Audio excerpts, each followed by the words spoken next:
Sejam bem-vindos, meus amigos. Mais uma etapa do nosso estudo no livro de Daniel. Daniel agora, capítulo 5. A gente viu ali a história do neto de Nabucodonosor, Belsazar.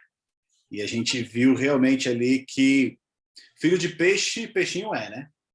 Então a gente percebe ali que na história de Belsazar ele vai trazer ali vários relances, né, que ele acabou herdando do seu avô, Nabucodonosor, e a gente vai entender um pouquinho mais essa questão do capítulo 5 aqui, como é que ele se deu, e que marca uma fase muito importante, né, porque ele marca a transição que nós vimos do sonho de Nabucodonosor. A etapa do ouro para a prata, a cabeça para aí o dorso da estátua. Sejam bem-vindos, meus amigos, Alexandrino, Fábio também, Deus abençoe vocês. Nós vamos começar agora o nosso estudo no capítulo 5, e eu convido você agora a uma palavra de oração, antes da gente iniciar esse estudo. Grandioso Deus, queremos te agradecer, ó Pai, por este privilégio de podermos estudar a Tua Palavra, de podermos receber a Tua Palavra, nos guiando, nos orientando e nos preparando para o que está diante de nós. Queremos te agradecer a presença dos nossos amigos, que dedicaram esse tempo para estudar conosco. Pedimos a iluminação do Teu Santo Espírito, ó Pai, que a Tua Palavra seja gravada no nosso coração, em nome do Senhor Jesus. Amém. Meus amigos, seja bem-vindo, Elias, tudo bem? Tudo em cima? Boa tarde, irmão Jefferson. Boa tarde, irmãos. Feliz sábado, tudo jóia, ó. Hoje tem um participante aqui, ó. Oh! Miguel. E aí, tudo bom, Miguel? Beleza? Arcanjo Miguel. Ô, Corinthians não, Miguel. Que isso? Você Tava pedindo uma senha aqui para mim. Tava quebrando a cabeça e eu coloquei 1, 2, 3, 4, 5, 6. Olha aí, me hackeou, hein, Elias? Tá vendo? Desculpa entrar um pouquinho atrasado aí. Imagina, que isso. O Elias não está somente com o nome de profeta, ele também tem uma barba de profeta. Né, Elias? Ó, esse é o profeta Elias. Amém. Crescendo a cada dia, amém. Amém. Meus amigos, Daniel capítulo 5, vou projetar aqui como de costume a nossa apresentação para vocês, para a gente acompanhar junto os pontos principais desse estudo, tá bom? E aí vocês fiquem à vontade aí para poder fazer os comentários de vocês, lembrando que aqui, né, a gente tá estudando junto. Meus amigos, Daniel capítulo 5. A gente fez aqui o título do capítulo 5, né, soberba abatida. A gente teve o orgulho abatido no capítulo 4, que foi a experiência de Nabucodonosor, e aqui no capítulo 5 a gente vê a soberba abatida na figura de Belsazar, neto de Nabucodonosor. Então, a estrutura do capítulo 5 ele ficou da seguinte maneira: nós temos o banquete do rei, um banquete desnecessário, depois a afronta do rei ao tomar os utensílios que estavam no templo da casa do Deus dele, mas que pertenciam ao Deus Altíssimo. Depois nós temos uma escrita misteriosa, o pavor do rei ao ver essa escrita, o testemunho da rainha mãe e a chegada de Daniel. E por fim, ali na última parte, a gente vai ter o discurso de Daniel, a repreensão ao rei, a interpretação e, por fim, a queda de Babilônia. Esse aqui é o esboço que a gente preparou desse capítulo 5. E iniciando esse nosso estudo, eu queria começar ele com uma frase aqui para a gente. Nem Deus pode afundar o Titanic. Dizem que essa frase ela não é verdadeira, né? Quando construíram o Titanic, dizem que, né, os construtores, os engenheiros que trabalharam na construção do Titanic não disseram isso, mas depois foi atribuído a eles e, por fim, ela ficou eternizada, né? Depois do naufrágio, depois do acidente. Nem Deus pode afundar o Titanic. E uma coisa interessante que a gente vê nessa história de Babilônia é que ela era uma cidade tão rica, ele era um império tão próspero, tão poderoso, que dificilmente eles acreditavam que a queda daquele império seria possível. A gente viu que no capítulo 3, no sonho de depois do sonho de Nabucodonosor, ele constrói ali, né, um obelisco, uma estátua inteira de ouro, representando ali o seu mais íntimo desejo, que era tornar o império de Babilônia, o reino de Babilônia eterno. Se a interpretação do sonho que foi dada é que o seu reino teria fim, apesar de ser o mais glorioso, com aquela construção ele queria dizer, não, o meu reino ele será eterno, Babilônia durará para sempre. E esse é um sentimento também que outros personagens aqui do livro de Daniel e outros personagens também na história de Babilônia, eles compartilhavam. Quando a gente olha o contexto desse capítulo 5, Belsazar ele decide fazer um banquete em meio a uma crise que o seu império estava enfrentando. O Império Persa, junto com o Império Medo, né, era o Medo-Persa, primeiro, o Medo era o império maior, e aí os persas eram menores, foram crescendo até o ponto em que eles se uniram, né, Império Medo-Persa, mas o Império Persa ele era mais forte, ele era mais poderoso.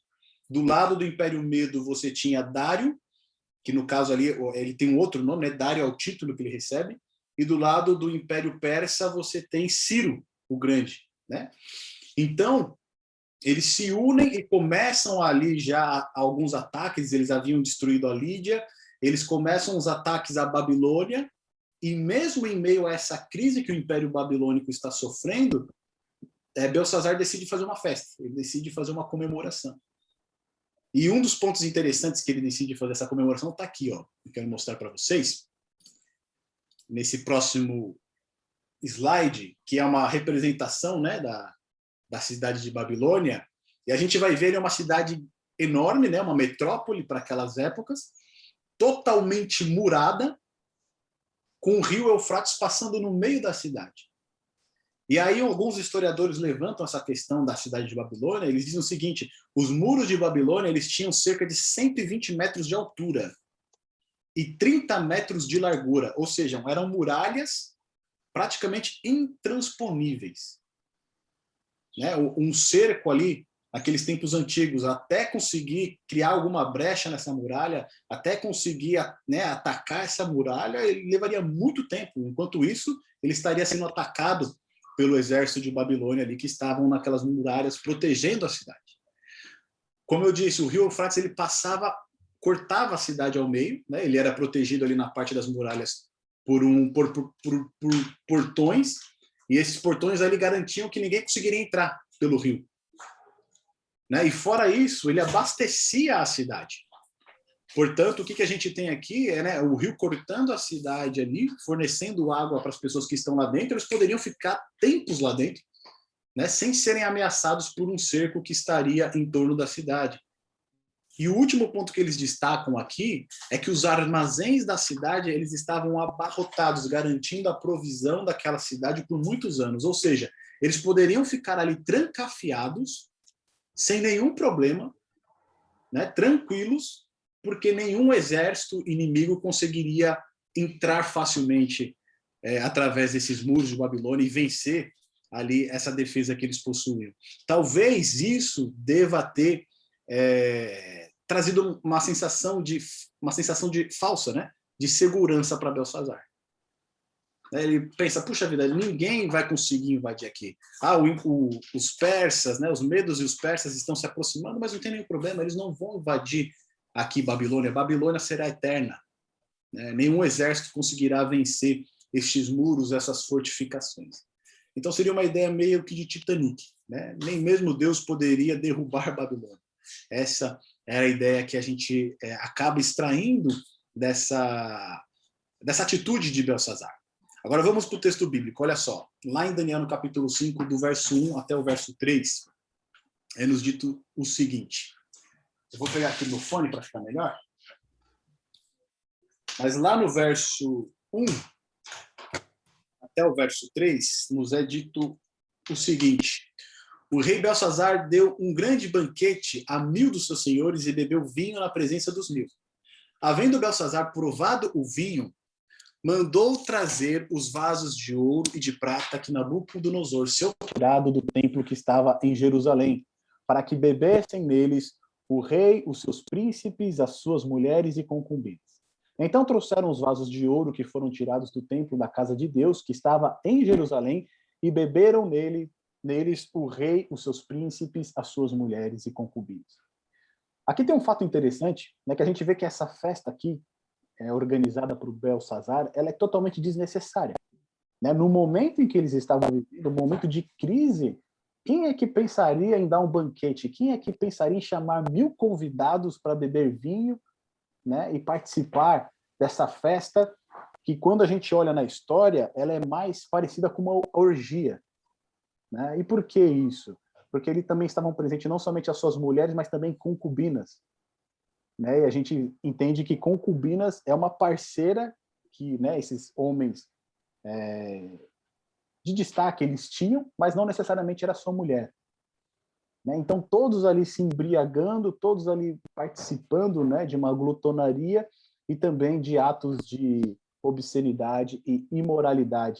E um ponto interessante que a gente vê nesse verso 2 é o seguinte: havendo Belsazar provado o vinho, ou seja, depois que a bebida subiu para a cabeça, né? Ali, depois que o senso de juízo, de decisão, de lógica, ele é afetado, o que ele faz? Ele manda trazer os vasos de ouro e de prata que Nabucodonosor, seu pai, tinha tirado do templo que estava em Jerusalém. Para quê? Para que bebessem. Olha que ato banal com um símbolo religioso, né? A gente percebe que quando Nabucodonosor, lá no capítulo 1, ele tira, né, os vasos de ouro e de prata do templo em Jerusalém, ele não leva para um lugar qualquer, mas ele demonstra respeito por esses utensílios, colocando na casa do seu Deus. Então, até mesmo para um pagão, né, era uma desonra você profanar aqueles vasos, você pegar aqueles vasos e fazer com eles o que você quisesse. Então, Nabucodonosor ele coloca num lugar especial para ele, coloca ali num lugar onde seria protegido e manteve eles lá por toda a sua vida. Só que quando chega Belsazar, depois de ter tomado vinho ali, ter ficado, né, totalmente ali sem o bom senso predominando, sem o senso de moral também sobre as suas ações, ele fala: agora vamos trazer aqui os vasos de ouro e de prata que estão lá na casa do tesouro e a gente vai beber nele. Se a gente olha para os dias de hoje, né, é como se a gente pegasse um símbolo religioso da fé de uma pessoa e ali decidisse profanar ele, né? A gente já teve vários exemplos desse aí, né? Chutando imagens, quebrando imagens, etc. É como se fizesse algo desse tipo nos dias de hoje. É um ato, assim, blasfemo, né? Totalmente blasfemo, tanto se referindo a Deus, quanto também se referindo à fé das pessoas, né? É algo ultrajante, né? É algo que foge totalmente à razão, a atitude que Belsazar está tomando aqui. E a gente vê que isso também é ocasionado não somente pelo seu caráter defeituoso, mas também pelo efeito, né, do vinho que ele havia tomado ali junto com os seus 1000 convidados, os seus 1000 senhores. E aí, depois disso, o que a gente vê mais adiante? A partir dos versos 4 até o verso 6.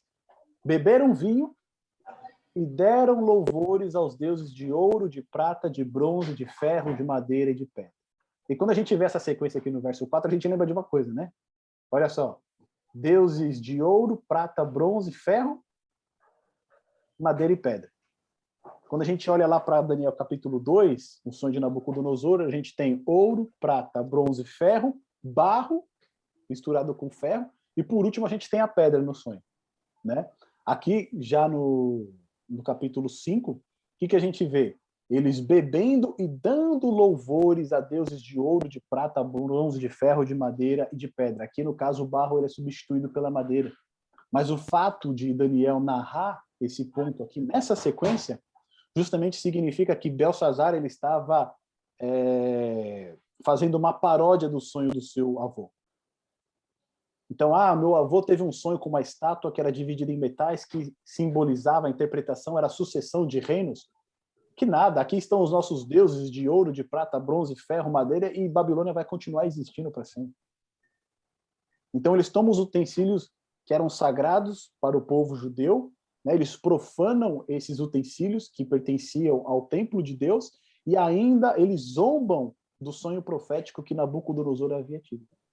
Ou seja, é uma farra completa, é uma festa completa, né? Beirando ali praticamente o bestialismo.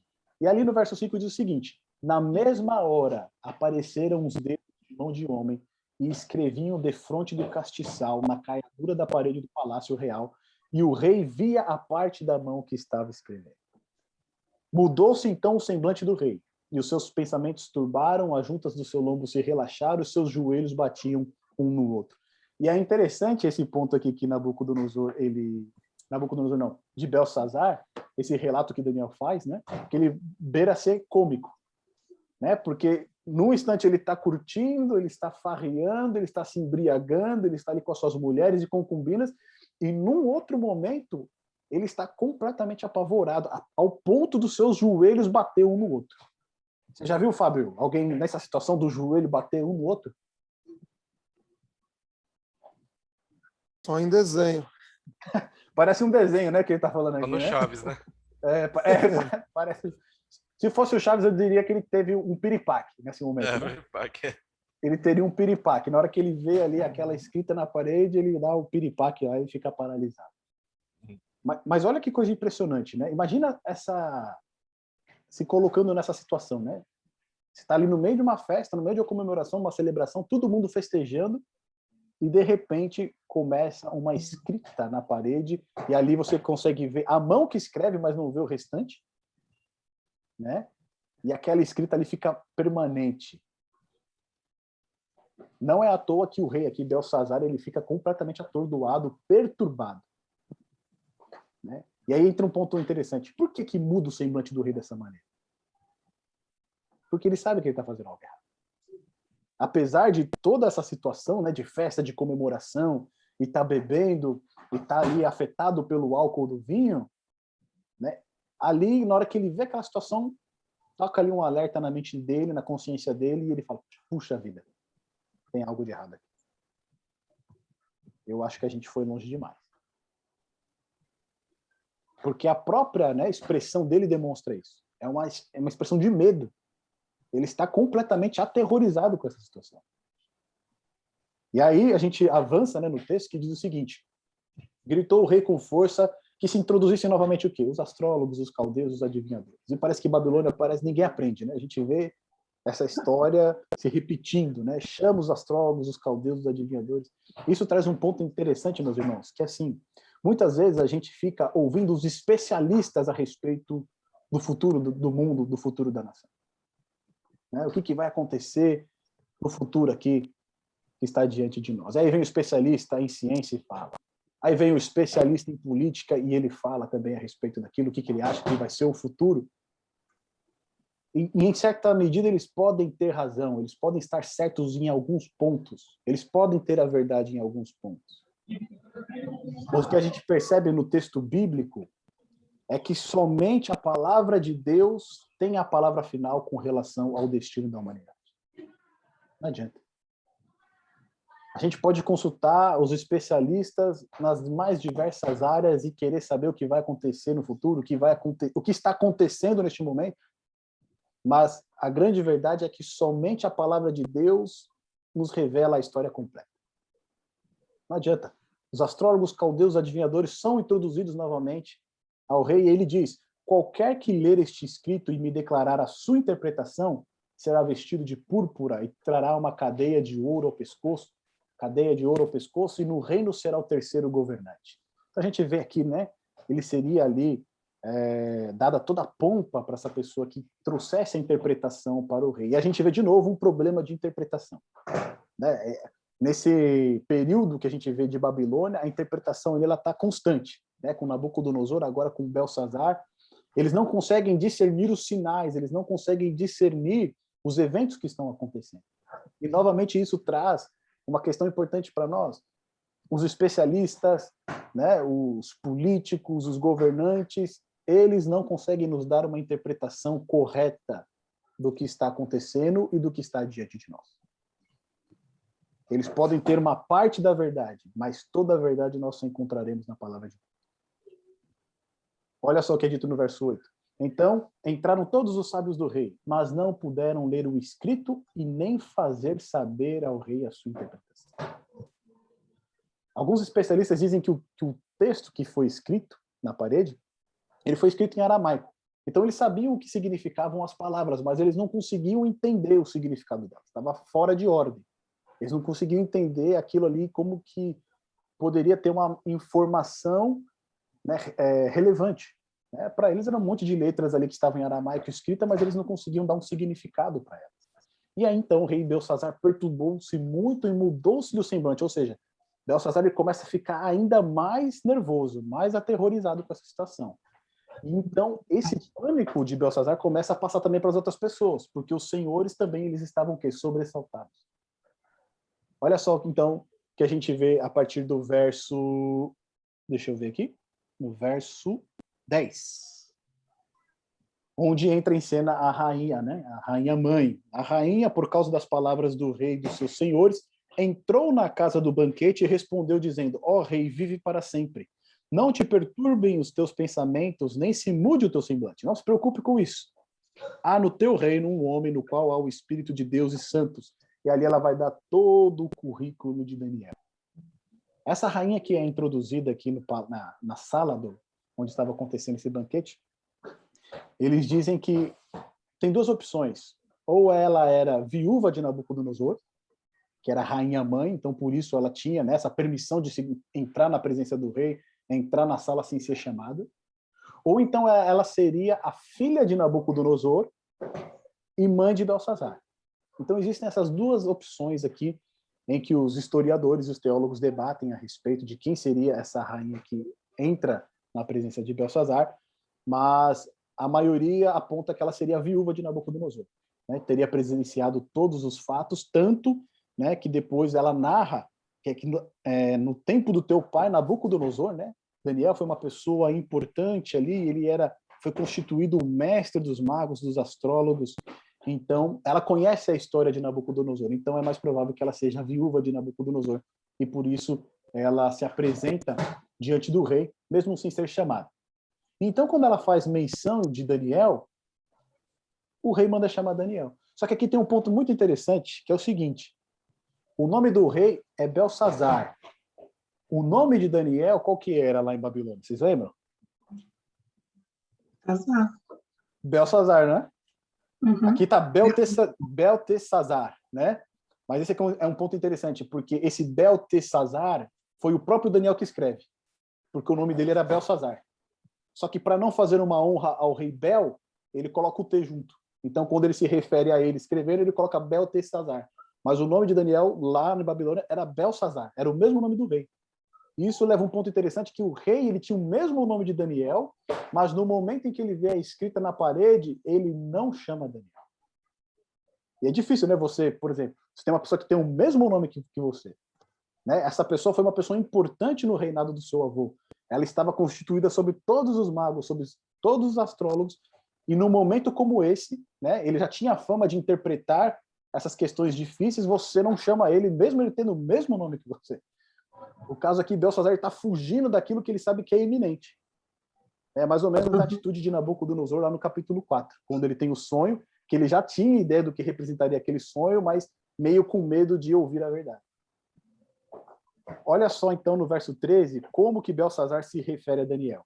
Falou o rei dizendo a Daniel: és tu, aquele Daniel, um dos filhos dos cativos de Judá, que o rei meu pai trouxe de Judá? Olha o desprezo com que ele trata Daniel. Você consegue perceber nessas palavras, né, um certo ar de arrogância dele? Ele fala: é você aquele Daniel? Ele não chama Daniel de Beltesazar, porque é o mesmo nome dele. Então ele chama de Daniel. Né? És tu, Daniel, um dos filhos dos cativos de Judá, que o rei meu pai trouxe de Judá? Ou seja, você é um cativo, vocês foram escravizados. Remetendo de novo lá no capítulo 1. Né? A vitória de Babilônia sobre o povo de Deus representava a vitória dos deuses de Babilônia sobre o Deus verdadeiro, sobre o Deus dos judeus. Então ele já está colocando esse ponto aqui para Daniel. Ele está querendo pautar a interpretação que Daniel vai dar com relação à escrita na parede. Lá no verso 15 ele diz: agora mesmo foram introduzidas à minha presença, mas não puderam dar a interpretação destas palavras, se referindo aos astrólogos, né, aos caldeus.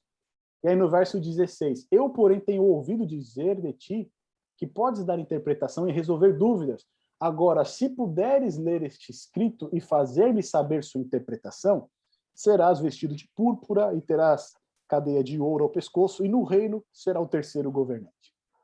Aquele, né, de novo, faz a sua promessa para aquele que trouxer a interpretação, e um fato curioso aqui que ele diz que será o terceiro governante. Né? E aí muitos questionam, mas se ele era o rei de Babilônia, por que ele diz que Daniel será o terceiro governante? Né? O terceiro no poder. E aí a história nos revela que, na verdade, Belsazar, ele era rei corregente. Porque o rei que estava realmente no comando de Babilônia era o seu pai, Nabonido. Só que Nabonido não estava interessado nas questões de Babilônia, e ele falou assim, quer saber? Meu filho vai cuidar aqui de Babilônia e eu vou para Temã, lá na Arábia, e vou ficar por lá. Né? Ele tinha um hobby, né? Que era arqueologia, era ver algumas questões também religiosas, mas que eram divergentes de Babilônia. Então ele deixa toda a administração de Babilônia para Belsazar e vai se refugiar lá em Temã, e lá ele constrói uma segunda capital do Império Babilônico. Então, na promessa de Belsazar, quando ele diz que será o terceiro governante, é porque primeiro é o pai dele, Nabonido, depois ele próprio, e aquele que desse a interpretação seria o terceiro no governo. Então, aqui ele já diz a Daniel, olha, se você conseguir me dar essa interpretação, você vai ser vestido de púrpura, você terá uma cadeia de ouro e será o terceiro no governo. Olha lá o que você vai me falar. Né? Depois de todos essas benesses aí, esses benefícios, cuidado com o que você vai me falar. E esse é um ponto interessante, porque a gente vê que uma palavra errada que você desse ao rei, né, na presença de um rei, ali poderia custar a sua vida. Só que ele está lidando com Daniel, e a gente sabe que Daniel é um homem que não foge da verdade. E lá no verso 17, então respondeu Daniel e disse na presença do rei, e eu gostei dessa resposta, as tuas dádivas fiquem contigo, e dá os teus prêmios a outro. Contudo, lerei ao rei o escrito e far-lhe-ei saber a interpretação. Então Daniel já deixa claro aqui, ó, as tuas dádivas, fica contigo e dá os prêmios que você quer dar a outro. Mas mesmo assim eu vou ler ao rei o que foi escrito e vou dar a interpretação. Aqui ele revela um ponto muito interessante, né? Daniel era um homem que não se corrompia. A gente vê isso desde o capítulo 1, quando ele não aceita ter o seu estilo de vida mudado pelo rei Nabucodonosor. Né? Todas esses presentes que Belsazar está oferecendo aqui, para Daniel pouco importa. Para ele não interessa. Né? Ele não está preocupado em acumular tesouros aqui na terra, mas ele está preocupado em ter os seus tesouros no céu. E aqui também revela, né, uma certa repreensão nas palavras de Daniel. A gente sempre vê Daniel comedido, usando as palavras, né, com cuidado, com gentileza, mas aqui a gente vê Daniel com um ar de irritação. E é totalmente claro isso, né, diante daquilo que o rei estava fazendo. Ele tirou os utensílios sagrados do templo, que era de Jerusalém, estava ali bebendo, né? É uma futilidade, né? Imagina quantos outros cálices, quantos outros vasos eles não deveriam ter, mas não, eles decidiram pegar aqueles que pertenciam ao Deus Altíssimo. E lá no verso 20 diz o seguinte, Daniel então vai narrar toda a história de Nabucodonosor. Ele vai falar como Nabucodonosor ele era grande, como ele foi conquistador, como ele venceu, né, como foi dado a ele todo o domínio. Mas quando o seu coração se exaltou e o seu espírito se endureceu em soberba, foi derrubado do seu trono real e passou dele a sua glória. Então, Daniel lembra a história de Nabucodonosor, que era avô de Belsazar, lembrando inclusive a queda de Nabucodonosor, o que havia acontecido com ele quando ele se exaltou, que a gente viu lá no capítulo 4. E quando chega no verso 22, ele diz o seguinte, e tu, Belsazar, que é seu filho, não humilhaste o teu coração, ainda que soubesse de tudo isto. Olha que palavra, essa palavra vai penetrante, né? É como se fosse direto no coração ali de Belsazar. Belsazar sabia de toda a história do seu avô, ele sabia de tudo que tinha acontecido, mas ainda assim, mesmo sabendo o que aconteceu com seu avô Nabucodonosor, ele não se humilhou diante do Deus Altíssimo. Pelo contrário, no verso 23 diz, e te levantaste contra o Senhor do céu. A atitude que ele teve ali naquele banquete, né, tomando os vasos do templo, fazendo ali de copo, bebendo, né, participando com uma orgia ali com seus convidados, né, é uma afronta ao Deus verdadeiro. Pois foram trazidos à tua presença os vasos da casa dele, e tu, os teus senhores, as tuas mulheres, as tuas concubinas, bebestes vinho. Além disto, deste louvores aos deuses de prata, de ouro, de bronze, de ferro, de madeira e de pedra. E aí ele diz, né? Olha que loucura é essa, Belsazar. Vocês estão agindo de uma maneira irracional. Vocês tomaram os vasos do Deus verdadeiro, começaram a beber nestes vasos, e começaram a dar louvores a deuses de prata, ouro, bronze, ferro, madeira e pedra que não veem, não ouvem e nem sabem. Aquilo que o Fábio comentou no último estudo, né? É loucura. Eles estão agindo aqui verdadeiramente como loucos. Mas a Deus, em cuja mão está a tua vida e de quem são todos os seus caminhos, a ele não glorificaste. E aqui vem uma questão muito importante para a gente, né? A quem muito foi dado, muito lhe é exigido. A responsabilidade de Belsazar era maior do que Nabucodonosor. Por quê? Nabucodonosor, ele tinha algum conhecimento do Deus Altíssimo, mas ele, né, foi conhecendo ao longo ali do restante da sua vida junto de Daniel e de seus amigos. E à medida que ele ia conhecendo, ora ele se rendia, ora não, mas no fim a gente vê ele se rendendo completamente a Deus. Só que a história de Nabucodonosor era conhecida de todas as pessoas ali do reino e era conhecida de Belsazar, ou seja, ele tinha um conhecimento prévio. E esse conhecimento prévio que ele tinha do Deus verdadeiro exigia o que dele? Uma resposta positiva a esse conhecimento. E esse é um grande ponto. Quanto mais nós conhecemos a palavra de Deus, quanto mais nós nos aprofundamos no conhecimento da palavra de Deus, mais é requerido de nós. Que nós nos harmonizemos com aquilo que a palavra de Deus requer de nós. Né? Belsazar, ele não louvou a Deus, não glorificou a Deus, em cuja mão está a tua vida, de quem são todos os teus caminhos. O Salmo 150, verso 6 vai dizer, né? Todo ser que respira, louve ao Senhor. Porque tudo é obra de Deus. Todo ser que vive foi criado por Deus. Não importa se ele crê em Deus ou se ele não crê, mas ele é obra das mãos do Criador. E é por isso que diz, né? Todo ser que respira, louve ao Senhor. E já Belsazar aqui, né? Ele não somente glorifica a Deus, ele não somente louva a Deus, mas pelo contrário, ele se levanta contra o Senhor do céu. Tem a nossa irmã Maria, levantou a mão aqui. Você quer falar, minha irmã? Fica à vontade.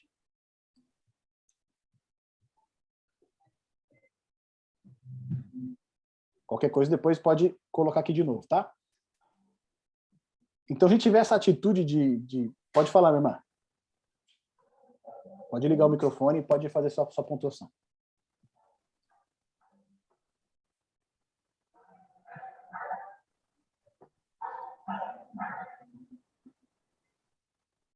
Ana Maria? Acho que foi por engano, né? Então vamos continuar. Qualquer momento, por favor, tá? Pode levantar a mão, pode fazer essas pontuações. Então, olha só o que diz o seguinte, né? Nos versos 24 a 28, aqui a gente finaliza a leitura do capítulo 5. Então, dele foi enviada aquela parte da mão que escreveu este escrito, já Daniel falando a respeito do escrito na parede. Este, pois, é o escrito que se escreveu. Mene, mene, tekel, ufarsim. Em outras vão estar escrito parsim, né? Esta é a interpretação daquilo. Mene, contou Deus o teu reino e o acabou. Tekel, pesado foste na balança e foste achado em falta. E Pérez, dividido foi o teu reino e dado aos medos e aos persas. Alguns teólogos eles dizem aqui que, né, a tradução literal, você lendo as palavras que foram escritas, era contado, contado, pesado e dividido. Essas 4 palavras, né? Contado, contado, pesado e dividido. Aparentemente elas não fazem nenhum sentido, era por isso, né, que os caldeus, os astrólogos não entenderam.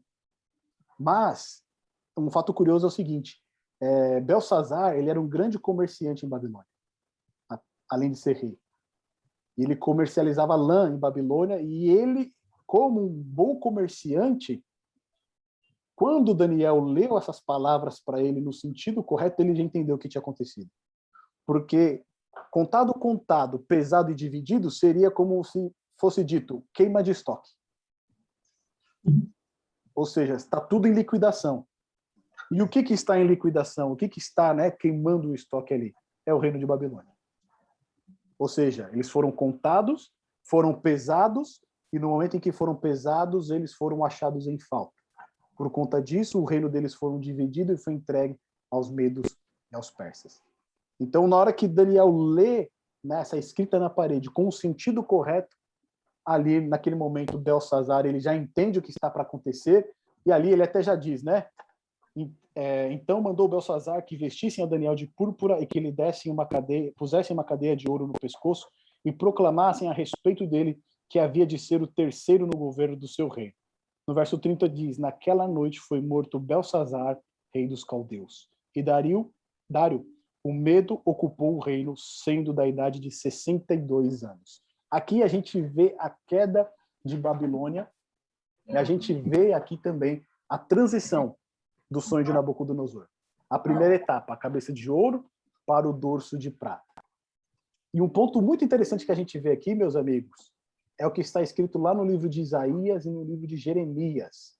Eu gostaria que alguns dos nossos amigos encontrassem o texto para a gente de Isaías, capítulo 44, para fazer a leitura do verso 24 ao verso 28. E depois, um outro amigo nosso, eu vou pedir para abrir o texto em Jeremias 50, para ler os textos de 1 a 3. Enquanto vocês procuram as passagens, eu vou fazer só um comentário a respeito da queda de Babilônia, que está aqui num livro que eu peguei, e diz o seguinte, do ponto de vista histórico, tá? Heródoto e Xenofonte declararam que os babilônios estavam participando de uma grande festa quando os exércitos de Ciro atacaram a cidade e foram pegos totalmente de surpresa. Foram incapazes de defender a cidade. Ciro pôde entrar em Babilônia sem qualquer escaramuça ou batalha. Quando a orgia estava no ápice, os exércitos de Ciro marcharam cidade adentro naquela noite. O rei Belsazar foi morto, e a gloriosa cabeça de ouro teve um fim sem glória e desprezível. Um ponto interessante dessa conquista de Babilônia é que Babilônia ela foi conquistada pelo Império Persa sem batalha alguma. Como a gente viu aquela imagem no começo da cidade de Babilônia, a gente vê ela completamente murada, com o rio Eufrates cortando o meio da cidade. Eles poderiam ficar ali tranquilos por muitos anos, sem serem incomodados pelos seus inimigos. Só que o que Ciro fez? Eles desviaram um curso do rio Eufrates, eles criaram um canal paralelo ao rio Eufrates, e com isso a vazão do rio Eufrates diminuiu. Ela diminuindo, eles conseguiram passar por debaixo dos portões, onde o rio também passava, e invadiram ali a cidade sem nenhuma batalha, sem nenhum esforço, enquanto muitos, né, daqueles que deveriam estar guardando a cidade estavam comemorando, estavam festejando. Diz que Ciro e o seu exército passaram com as águas nas canelas, né, aí, abaixo dos joelhos. Então a gente percebe, né, olha que coisa absurda essa, né? Eles estavam em meio a uma batalha, eles estavam sendo cercados pelo inimigo e mesmo assim eles preferiram, né, cometer essa loucura, essa insanidade de não somente fazer essa festa, mas também afrontar o Deus Altíssimo, aquele que é o único que poderia proteger eles numa situação como essa. E aí, voltando lá para os nossos textos, quem encontrou Isaías 44, verso 24 a 28, por favor, lê para a gente.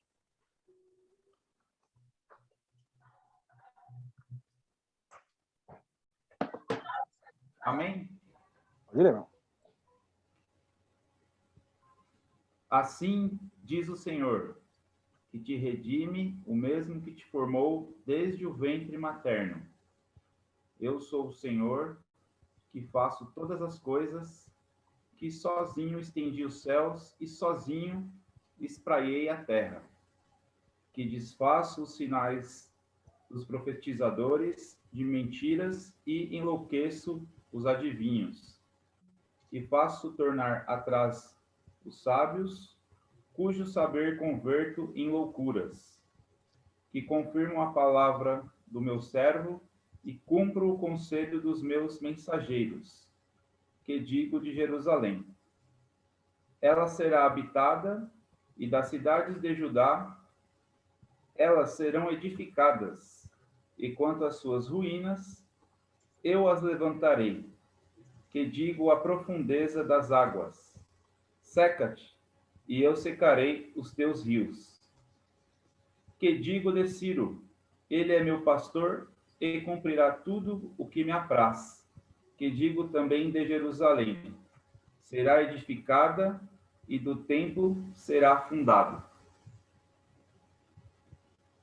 Obrigado, meu irmão Elias. Meus amigos, quando a gente olha o livro de Daniel e a gente vê o capítulo 2, onde ali, através do sonho de Nabucodonosor, é predito toda a história mundial, é algo que fascina a gente, né? A gente fala, puxa vida, Deus revelou ali a Nabucodonosor toda a sequência dos impérios mundiais, né? Toda a história da humanidade resumida ali nos grandes impérios que estão em relação com o seu povo, até o fim dos tempos. E a gente vê aqui no capítulo 5, né, a transição desses impérios acontecendo, confirmando realmente que aquele sonho era verdadeiro, que aquela visão da estátua ele era verdadeiro. Mas, meus amigos, Isaías, que teve o seu ministério profético ali por volta de 700 anos antes de Cristo, ou seja, 100 anos antes de Daniel, ele já havia predito a respeito de Ciro, o persa. E quando a gente vê isso, né, não tem outro sentimento que a gente pode ter a respeito desse Deus maravilhoso, que conhece o fim desde o começo, que está presente por toda a história. 700 anos antes de Cristo, quase 100 anos antes de Daniel, o dia em que Babilônia caiu foi em 539, foi 12 de outubro de 539 antes de Cristo. Olha quanto tempo se passou, e muito antes disso, Deus já havia predito que Ciro seria aquele que iria libertar, né, o povo judeu ali da opressão de Babilônia, e depois, mais tarde, ia permitir a reconstrução ali do templo. Olha que coisa fantástica, Deus já tinha tudo isso escrito.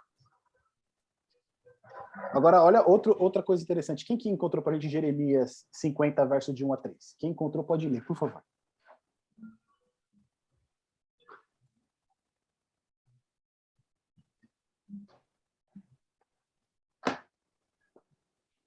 A palavra que falou o Senhor contra a Babilônia, contra a terra dos caldeus, por intermédio de Jeremias, o profeta.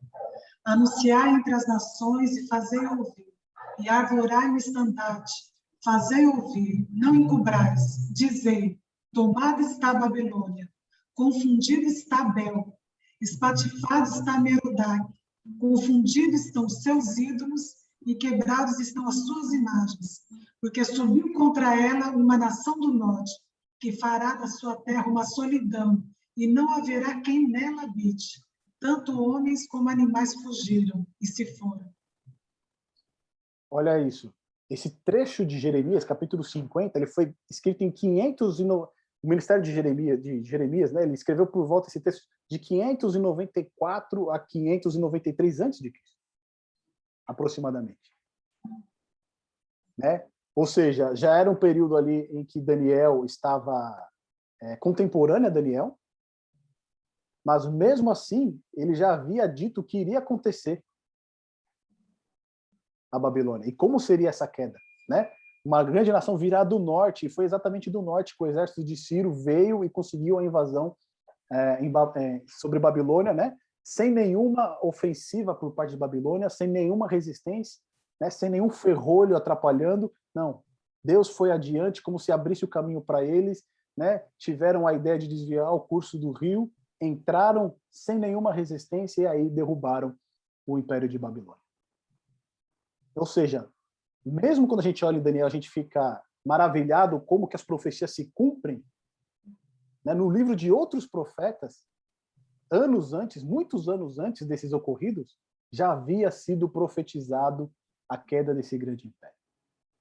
Mas o mais fascinante de tudo isso é que nós sabemos também que o restante, a gente viu que a primeira transição do ouro para a prata, a gente viu que ela se cumpriu segundo aquilo que Deus havia permitido que Nabucodonosor tivesse, né, em sonho e recebesse interpretação. A gente pode ter a plena certeza que exatamente, né, a história do mundo, como foi retratada no capítulo 2 de Daniel, ela vai se cumprir. O reino do nosso Senhor será estabelecido para sempre. E uma lição que a gente pode tirar, que a gente falou a princípio, né, filho de peixe, peixinho né? Belsazar, ele estava agindo ali de uma maneira como Nabucodonosor agiu durante um tempo, mas diferente de Nabucodonosor, Belsazar ele não aprendeu nada. E aí isso me faz pensar numa situação, né? A situação que nós estamos vivendo hoje. Estamos vivendo uma situação complicada de risco, de ameaça, e parece que muitas pessoas estão vivendo numa festa. Como se não houvesse nenhum juízo por vir, como se não houvesse algo muito maior à frente.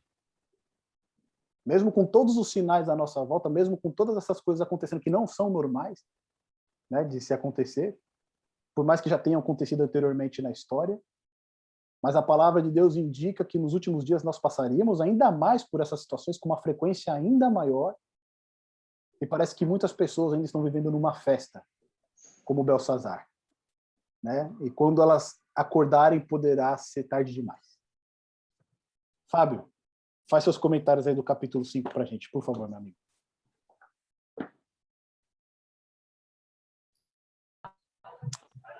Muito bem explanado aí, né, por você. Eu gosto do verso 23, né, até como você comentou do que a gente está vivendo hoje. E aqui fala que a vida do rei estava nas mãos de Deus, assim como a nossa também está nas mãos de Deus, né? Eu gosto de pensar nisso porque às vezes a gente tem tantas questões para lidar e saber que a nossa vida está nas mãos de Deus é algo que pode nos dar segurança quando a gente olha ao redor e não encontra nenhuma segurança, né?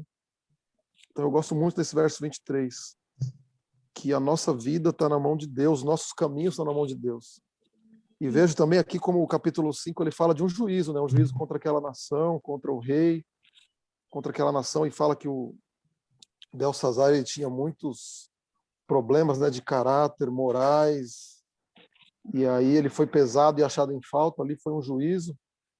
E quando vejo também que Deus está dando tempo e oportunidade, porque a Bíblia vai falar lá em 2 Coríntios que nós todos um dia vamos comparecer perante o tribunal de Cristo, né? Então também a nossa vida vai passar em juízo. E quando a gente olha para nós somos pecadores, mas aí também a Bíblia nos diz que nós temos um advogado. Então nós não estamos sozinhos nesse juízo, nós temos alguém que nos defende, né, nesse juízo, e também, mais do que nos defende, ele pagou o preço dos nossos pecados. Então eu vejo que assim, a gente tem um tempo, e o tempo que Deus está dando para a gente é uma oportunidade para nós estarmos com a vida nas mãos dele, para a gente arrumar o que tem que arrumar, para a gente colocar nossa confiança, nossa dependência, em meio às lutas que a gente vive todos os dias, né? Mas eu gosto de pensar que a nossa vida está na mão de Deus e de que ele tem dado um tempo de misericórdia para que a gente tenha um desfecho diferente do rei Belsazar, né? Que teve oportunidade, mas ele acabou blasfemando de Deus e não fazendo caso, querendo, na sua festa ali de orgia, tomar vinho nos utensílios sagrados de Deus. Ou seja, ele desprezou a oportunidade que ele teve, que a gente possa aproveitar as oportunidades que Deus nos dá, né? Que a nossa vida possa estar nas mãos dele e que no juízo a gente possa ser aprovado. Bênção pura. Esse ponto que o Fábio comentou, dos desvios de caráter de Belsazar, a gente pode dizer que é o pecado contra o Espírito Santo, né? Porque ele sabia toda a história de Nabucodonosor, né? Ele conhecia o testemunho, sabia quem era Daniel, tinha o mesmo nome que ele foi rejeitando aquela mensagem, rejeitando, ao ponto até de realmente ali, né, realmente chutar o balde e falar assim, agora eu vou ao máximo, né? Se tem um ponto que eu vou, assim, mais baixo possível vai ser. Vou pegar os utensílios do templo ali, vou tomar ali, vou beber vinho nele, vou profanar esses utensílios, né? Foi a rejeição da palavra de Deus contínua que levou a ele até esse ponto aí irreversível, né? Um ponto que não tem volta. Porque o relato que é interessante de Daniel é o seguinte, após as palavras de Daniel, repreendendo, né, que foi um risco ali por próprio Daniel, né, porque ele repreendeu primeiro o rei e depois ele falou o que significava. Isso que é interessante. Ele não deu direto o significado que estava escrito, mas primeiro ele repreendeu o rei e aí depois ele dá o significado das palavras. É que a gente não vê nenhum arrependimento de Belsazar. Mesmo depois das palavras de Daniel, né, ele não expressa nenhum arrependimento, ele não se humilha, ele não se prostra, ele não pede perdão, ele não faz nada. Ele fala, não, então tá bom, traz aqui a púrpura, dá para Daniel, dá as cadeias de ouro para ele, e tá tudo certo, né? Ele não expressa um arrependimento, ele não expressa ali, é como se estivesse realmente cauterizado, né? O coração está endurecido, mesmo com a sua vida em risco ali, ele não se preocupa com isso. E é por isso que é dito que, no verso seguinte, que naquela mesma noite Belsazar também, ele teve a cabo a sua vida. Pedrão, você sempre tem uma pergunta.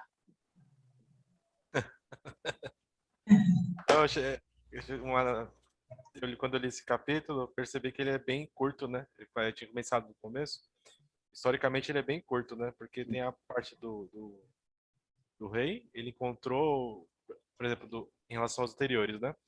Nabucodonosor tinha a parte dos sonhos.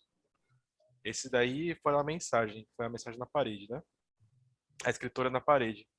E já na escritura na parede, em pouco tempo o capítulo já se resolveu, né? Por exemplo, no último, que você falou agora, né? Que não mostrou nenhum remorso e tudo mais. Apareceu Daniel, respondeu para o rei, e em um versículo só, em um último 29, né? Belsazar fala para vestir o Daniel em púrpura, usar cadeia de ouro no pescoço, tal, tal, tal. E na 30, da mesma forma, na mesma noite foi morto Belsazar. Tipo, não teve um assunto igualzinho do Nabucodonosor, que teve um testemunho, né? Sim. Que a gente percebeu. Foi bem, que você falou, né? Coração duro, né? Exatamente. E um ponto interessante nesse capítulo 5 que a gente viu, que um comentário que você fez, né, no estudo anterior, o testemunho de Nabucodonosor. E a gente começa a entender por que o testemunho de Nabucodonosor está presente no livro de Daniel. Né? O testemunho de Nabucodonosor, ele é uma prova contra as atitudes de Belsazar. Porque quando a rainha mãe diz, olha, o teu pai, Nabucodonosor, né, teve, né, Daniel aqui na sua corte auxiliando ele é um espírito, né, excelente de sabedoria, etc. Tal, tudo. Esse testemunho de Nabucodonosor é um testemunho vivo, porque ele foi preservado e deixa Belsazar indesculpável perante Deus, pela atitude que ele tem. Então, por isso que a gente vê que o testemunho do capítulo 4, qual que é a importância dele e por que tinha que ser do próprio Nabucodonosor e está dentro do livro de Daniel. Porque ele acaba se tornando ali uma prova contra as atitudes de Belsazar, né? Não contra Belsazar, era um testemunho para a conversão de Belsazar, né? E de todos aqueles também que se rebelam contra Deus. Mas, infelizmente, eles não acataram, né, esse testemunho, não aceitaram a palavra de Deus, e ali não tem como eles se desculparem. Eu não sabia, eu não tinha visto, né? Eu não sabia o que eu estava fazendo. Não, a história era conhecida de todos, e ele poderia muito bem ter acolhido essa verdade, mas ele preferiu rejeitar. Profeta Elias, fala, meu amigo. Quando você olha para esse capítulo 5, que lição você tira dele? Muito bem falado aí pelo irmão Jefferson, né?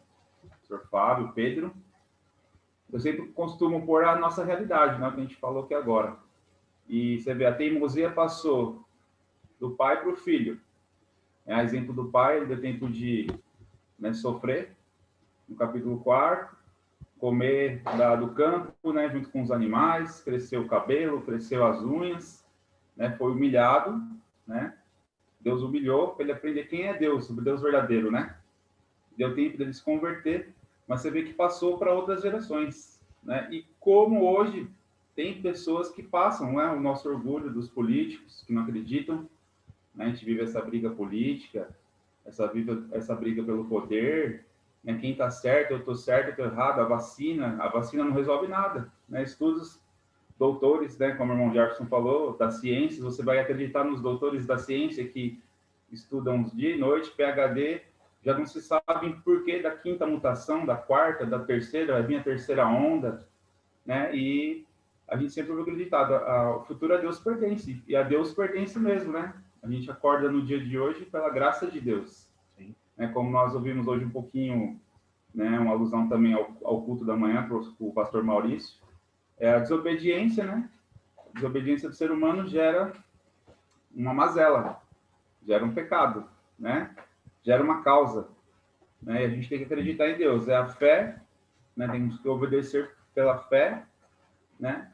E acreditar que isso um dia vai passar, como diz o irmão Fábio aí. Seremos julgados, né?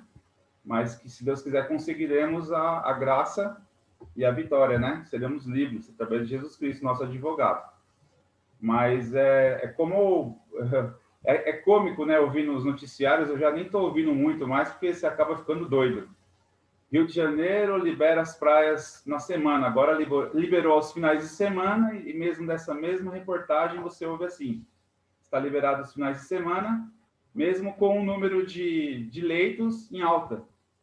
Quer dizer, a gente tem que saber entender, se a gente for pela fala do mundo, né, a gente vai se dar mal. Se a gente pela palavra de Deus e tem um pouquinho desses entendimentos, um pouquinho ali, né, do livro de Daniel, volta em Jeremias, Isaías, a gente vai compreender o que está no contexto e saber livrar dessas armadilhas de Satanás, né? Satanás está nesse mundo aqui.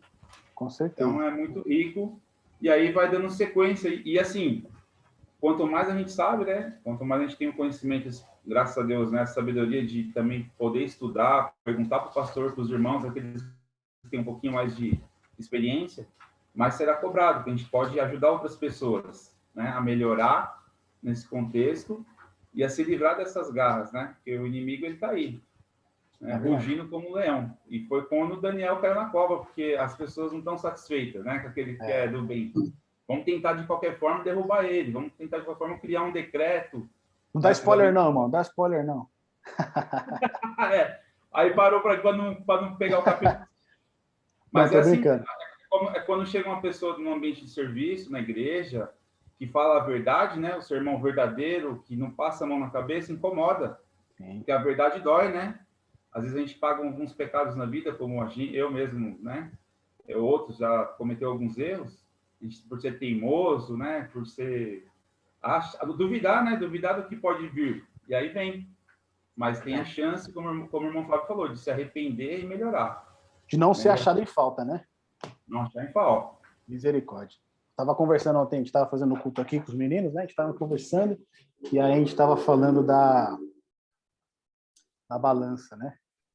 A gente estava falando da balança. Quanto que a gente dedica do nosso tempo, né, dos nossos recursos, daquilo que a gente dedica realmente para Deus e quanto que a gente dedica para os nossos propósitos, para as nossas atividades, para aquilo que a gente quer, né? Aí os meninos estavam pesando a balança deles. Aí eles falaram, onde que está a sua balança, pai? Eu falei, não, cada um vê a sua aí, ninguém vai ficar olhando a balança do outro, não. O importante é não ser achado em falta, né? Esse que é o grande propósito. Agora eu quero ouvir nossas amigas, né? Elas estavam vindo aí, os varãos falar, então gostaria agora de ouvir vocês, Alexandrina, Cléo, o que vocês tiraram aí desse capítulo 5 de Daniel, a queda de Babilônia, qual lição preciosa vocês conseguiram extrair? Nossa irmã Jo também, fiquem à vontade para fazer o comentário, tá? A Dan também. Eu vou fazer só um comentário, na verdade, foi bem explanado, né? Ficou bem entendido. O que eu queria comentar é que você colocou, quando você começou, falando que quando ele começou a beber, ele pediu para trazer os utensílios, né, da casa do Senhor. Ficou doidão. E a gente vê que ele mesmo alterado, que eles deviam estar muito, muito alto já, quando ele vê aquela mão, né, aqueles dedos escrevendo, ele entra em pânico. E nós vemos quantas pessoas falarem hoje que bêbado não sabe o que faz. E a gente vê bem claro a palavra do Senhor falando que ele estava alto, mas ele estava sabendo o que estava acontecendo com ele. Então, a gente vê que Belsassar, ele tinha todo o conhecimento para ele não fazer o que ele vinha fazendo. Então, imagina assim, que quando a gente chega no final, para mim essa palavra é muito forte, quando ele fala assim, você foi pesado na balança e achado em falta. É muito forte isso, porque ele não teve mais oportunidade. A porta da graça fechou para ele. Então, você imagina o Deus de misericórdia que nós temos, a quantidade de oportunidades que Deus dá para a gente todos os dias. E aí chega um momento que Deus fala assim, ó, sua balança, você foi pesado e foi achado em falta e acabou para você. Fechou o tempo. Então, assim, o que eu tenho hoje para tirar dessa lição é que Deus está falando para a gente, né? Se ouvires a minha voz, né? Não endureçais o vosso coração. Venha até mim. A gente tem que ouvir a voz do Senhor e se entregar para Ele. Muitas vezes a gente não vai estar preparado, aí a gente fala, deixa eu me preparar.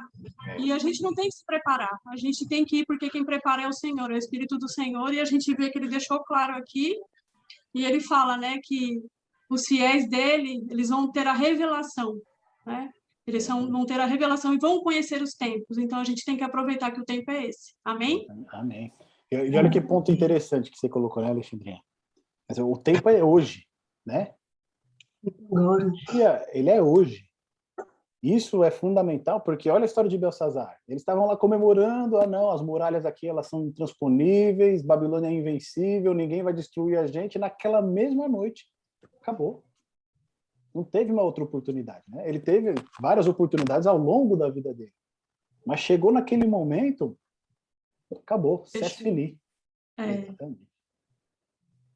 Pretinha, quer fazer alguma colocação? Preto, eu estava pensando justamente nas duas colocações, todas que já foram feitas aí, falando sobre a profanação, né? Aí eu tenho filhos e eu trazendo para os dias de hoje, né? Como o irmão Elias colocou, como a gente vê as pessoas banalizando e profanando aquilo que é santo, né?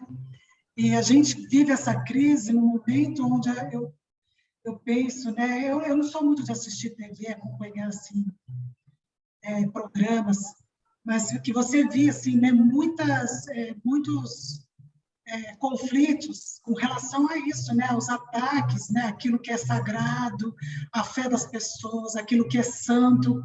E hoje a gente vê muito isso, né? As pessoas banalizando as coisas que Deus colocou como santas, né? Zombando da palavra de Deus, muitos escarnecedores, né? Como Pedro diz, né, na sua segunda carta, os dias apareceram muitas pessoas escarnecendo e dizendo, né? Cadê a promessa da vida, né? Porque desde os dias de Adão, de Noé, as coisas são como são.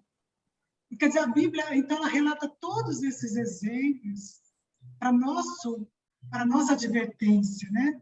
E quando o Fábio também coloca nessa questão assim, da responsabilidade, né, daqueles que têm conhecimento, quanto mais conhecimento, mais a responsabilidade, como você comentou também, eu penso naquelas palavras de Paulo, que são duras. Esse capítulo, assim, para mim, ele foi um capítulo difícil, um capítulo duro, porque ele retrata o que nós estamos vivendo, o que muitos estão vivendo, né? Quando Paulo diz assim que os homens serão indesculpáveis perante Deus, né? Pelas afrontas que eles fazem, porque têm o conhecimento. Muitos têm o conhecimento. E alguns que têm muito conhecimento afrontam mais ainda, né? Erguem aquela altivez de se rebelar realmente contra o Deus do céu. Então, para mim isso foi muito forte mesmo. Como a Alexandrina disse, assim, é uma coisa assim que é muito profunda e muito forte, é um chacoalhão. E alguém disse aí no começo, né? A gente não gosta quando a gente é chacoalhado. A gente gosta quando passa a mão na cabeça, tá tudo bem, vamos poupando, mas não é, a gente não está vivendo esse momento, né? A gente está vivendo um momento realmente de dizer, né, temei a Deus e dai-lhe glória, porque vinda é a hora do seu juízo. E adorai aquele que fez o céu, a terra, o mar e tudo que nele há. Porque ele há de trazer juízo a esse mundo, porque as coisas não podem seguir como estão. Isso não é felicidade, né? Isso não é liberdade. Então, as lições, né, que eu tirei desse capítulo. Bênção. Bênção. Cléo, compartilha com a gente.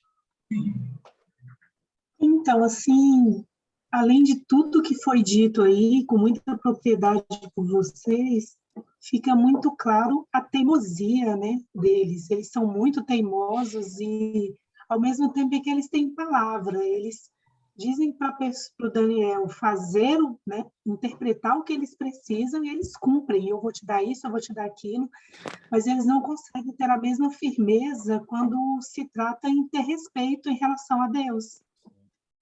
Né? Eu vejo muito disso daí, o quanto eles são teimosos e são aquelas pessoas assim que, para eles, o que importa é o momento. Né? Não é o depois, não é o cotidiano, né? Não é aquela linearidade que a gente tem que ter em relação à obra de Deus, em relação a gente, a postura que a gente tem que ter, tanto perante a Deus quanto a sociedade. Né? Sim, com certeza. É assim que eu vejo. E esse ponto que você destacou, ele é excelente, né? Porque com relação às outras coisas, eles cumprem certinho, né? Entregam as honrarias, entregam todos os presentes, mas com relação àquilo que Deus pede, eles, né, é aquela história, né? Eu pego a Bíblia, eu tiro aquilo que não me convém, né? E fico só com aquilo que eu aceito, né? Então, aquilo eu vou cumprir, mas aquilo que me afeta de alguma maneira, eu deixo de lado. E é exatamente essa postura que eles têm, né? A gente vê tanto Nabucodonosor como o Belsazar também tem a nossa postura aí, em desprezar alguns termos da palavra de Deus. Irmã Jô. Eu vou pegar só um ganchinho, né? Que eu gostei. Bom, histórias, histórias e histórias. E nós cristãos temos que viver a nossa história dentro da ressurreição, né? Achei muito interessante o que você falou, que para quem muito se dá, muito será cobrado, né? Então, eu gosto muito desse capítulo, da história muito de Daniel.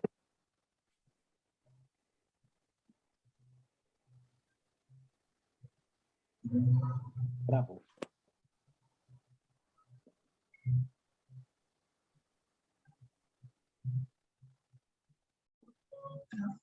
Vamos ver se vai voltar. Aí, geralmente, o pessoal acha que nós, quando a gente pede ao Espírito Santo que ilumine o médico, que nós somos feiticeiros. Entendeu? Nós somos feiticeiros. Porque não é o remédio que vai fazer efeito, o remédio vai deixar a pessoa louca. Então, é mais ou menos aqui. A desobediência é que gera tudo. Então, nós, remido hoje no Cordeiro, temos que pedir muitas luzes. Como o Elias falou, o povo não está mais nem aí com nada, não. Entendeu? E Jesus vem na pergunta, será que eu encontrarei fé quando eu voltar na Terra?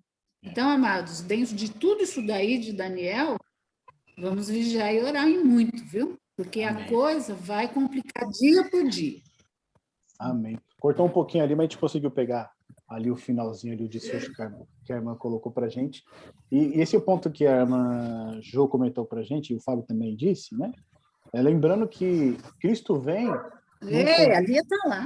num contexto de juízo, mas ele vem num contexto também, num contexto de redenção, de salvação, libertação, mas ele vem num contexto de juízo, né?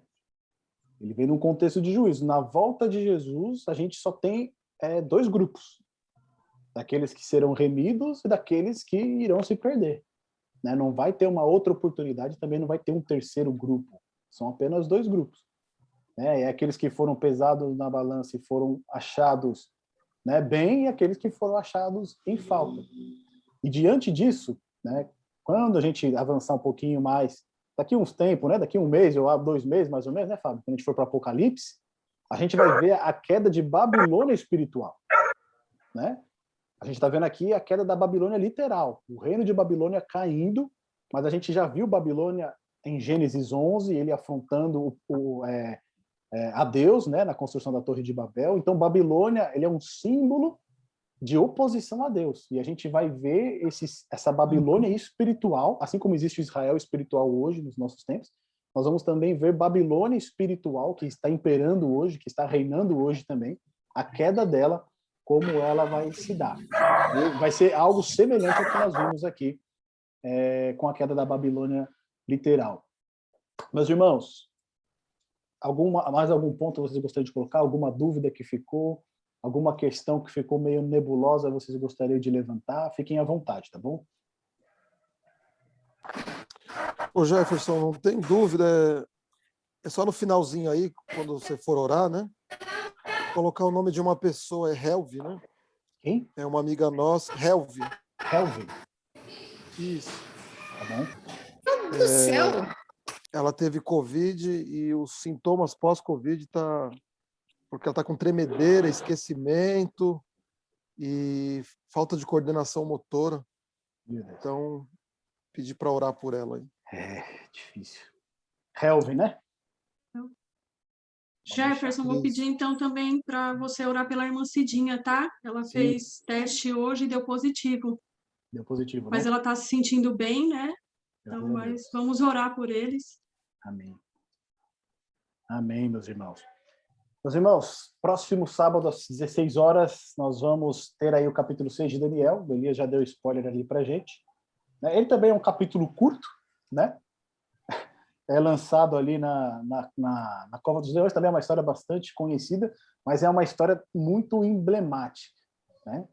De firmeza, de caráter. Novamente a gente vê aqui Daniel, ele representando muito bem o Deus a quem ele serve, tá bom? Então convido vocês a fazer o estudo do capítulo 6, e aí já se preparando, porque a gente vai entrar a partir do capítulo 7, aí eu vou pedir água, viu, Fábio? Quando entrar a partir do capítulo 7 em diante ali, eu tô suando já para quando chegar no capítulo 11. Meu Deus. Orem por mim aí, meus irmãos. Vamos orar então, meus queridos? Vamos fechar os nossos olhos, dirigir uma oração. A Helve, né, Fábio? E a irmã Cida também. Grandioso Deus, queremos te agradecer, Senhor, por este privilégio de estudar a tua palavra e constatar mais uma vez, ó Deus, que o mundo está nas tuas mãos. A nossa vida, a nossa história está nas tuas mãos e somente a tua palavra tem a verdade com relação ao que há de vir, Pai. Dá-nos sabedoria para compreender, para sermos guiados pelo teu Santo Espírito, para fazer a tua vontade, fazer o teu querer, a aceitar essa palavra em nossa vida e não agir com teimosia, não endurecer o nosso coração diante do teu chamado, um chamado de salvação. Pai querido, queremos entregar nas tuas mãos a vida da Helve, Pai. É mais uma filha tua que foi atingida por esse vírus e agora está enfrentando as sequelas, Senhor. E essa doença terrível, quando não mata, deixa com sequelas terríveis, e eu peço a tua misericórdia na vida dela, a tua graça, que o Senhor possa restabelecer a saúde dela conforme a tua vontade. Pedimos também pela irmã Cida, por toda a sua família, o Cláudio também, as pessoas que trabalham com eles, que também testaram positivo. Pedimos a tua misericórdia na vida deles, ó Deus, porque sabemos que somente pela tua graça nós permanecemos vivos. Ajuda-nos também, ó Deus, todos nós conhecemos alguma pessoa que está enfrentando essa doença, alguma pessoa que já enfrentou, alguma família que está enlutada. E nós pedimos para que essas pessoas possam ter esperança, apesar de tudo. Que apesar de toda a tristeza, de toda a dor, elas possam ter esperança e possam aceitar esse Deus que quer salvar, que quer libertar.